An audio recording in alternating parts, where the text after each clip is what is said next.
जिसका प्रश्न। अपने लोग भजन का मतलब समझते हैं कि एकांत गुफा में बैठ करके जो किया जाता है या एकांत कमरे में बंद करके जो किया जाता है उसे ही भजन कहते हैं। वो भी एक भजन का एक अंग है, पर उसे सांगोपांग भजन नहीं कहते। सांगोपांग भजन कहते हैं पहले ये स्वीकार करना, ये संपूर्ण सृष्टि श्री भगवान की है, इसे आस्तिकता कहते हैं और ये सत्य वस्तु है। वेद और उपनिषद जिस बात को प्रमाणित करते हैं वही बात प्रमाणित मानी जाती है। भगवान एकोहम बहुश्यामा, मैं एक बहुत रूपों में हो जाऊं, वो बहुत रूपों में खेल रहे हैं। आप उस सृष्टि में भेजे गए हैं अलग अलग सेवाओं के लिए। कोई डॉक्टर है, कोई मास्टर है, विविध प्रकार के अभिनय करके हमको अपने स्वामी से इनाम लेना है। किसी को वैरागी का अनुभव एक अभिनय है, किसी का रागी का अभिनय है, लेकिन सबका एक अब स्वांग दिया गया है।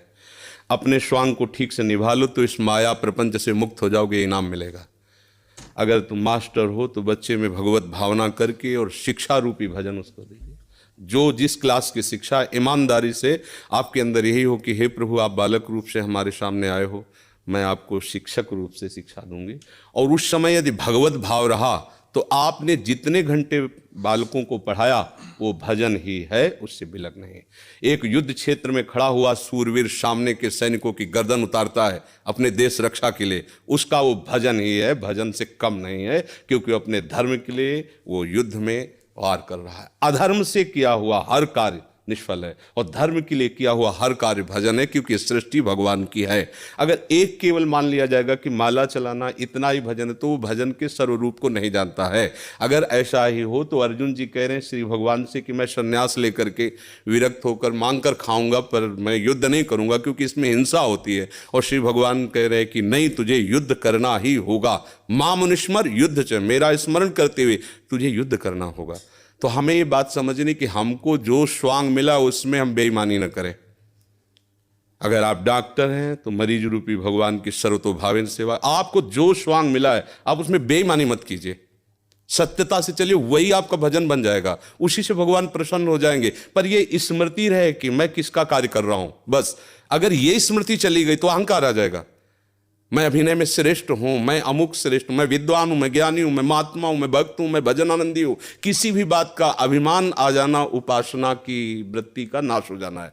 एक छोटा सा भी कार्य आपको भगवत प्राप्ति करा सकता है, उस कार्य का उद्देश्य बदल जाए। बस हम समझते हैं माला जपना ही केवल भजन। बात समझ, एक आदमी बहुत हिंसा प्रवृत्ति का था, चोर था, और हिंसा में उसको सुख मिलता था। जैसे अलग अलग, वो इतना तमोगुणी था, जब किसी को काटता और तड़पता तो उसे सुख मिलता था।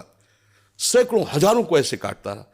एक दिन एक महात्मा उसकी मार्ग से जा रहे थे, मिल गए, उसने उनको भी वैसे ही प्रताड़ित करना चाहा। तो भगवत प्राप्त महात्मा थे, उन्होंने कहा कि बच्चा, इससे तुमको क्या मिलता है? तो संतों के दर्शन से, संभाषण से अंतःकरण की मलिनता का नाश होता है।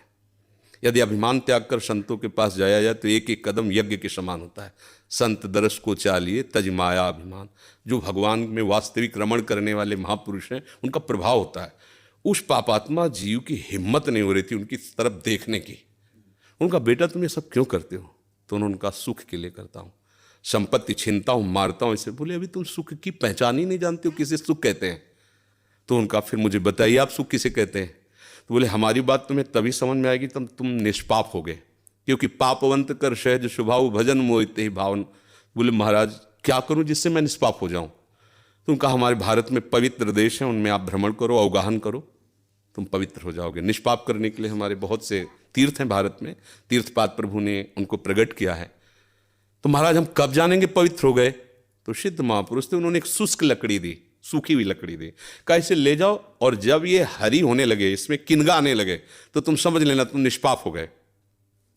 चला गुरु को प्रणाम करके 10 किलोमीटर चला होगा, शाम हुई, एक वृक्ष बड़ा था, उसके नीचे रुका। गांव में रहने का स्वभाव उसका नहीं था, और उसमें 4-5 चोर बैठे हुए थे, और वो नीचे जड़ में ऐसे जाके बैठ गया। रात्रि व्यतीत हो तो तीर्थयाटन को जाएंगे। वो ऊपर प्लान बना रहे थे कि इन गांव वालों ने मुझे बहुत सताया है, आज रात्रि में 12 बजे चारों तरफ से आग लगा देंगे, और अस्त्र शस्त्र ले जो भागेगा मारेंगे, पूरे गांव को आज नष्ट करेंगे। उसके कान में पड़ी बात। उसने कहा कि तीर्थ यात्रा तो जा ही रहे हैं, अगर इन जो 4 हैं 5 हैं इनको अगर मार देते हैं तो जा ही तो रहे हैं तीर्थ यात्रा में, पूरा गांव बच जाएगा। ये पूरे गांव को मारना चाहते, पशु पक्षी हैं, बहुत से जीव हैं। तो उसने कहा भैया तुम्हारे गुरु हम हैं, तुम 4-5 मिलकर मारते हो, हमने अकेले न जाने कितनों को मारा है, आओ हम तुम्हें सलाह बताते हैं कैसे पूरे गांव को नष्ट करना है। तो चारों कूद थोड़ी पड़ेंगे, एक ही एक आएगा। चारों को हम मार दिया। सोचा अब यहाँ हिंसा हो गई, नहीं रुकेंगे। लकड़ी उठाई तो हरी हो गई। उनका गुरुजी ने कहा था जहाँ हरी हो जाए वापस चला गया।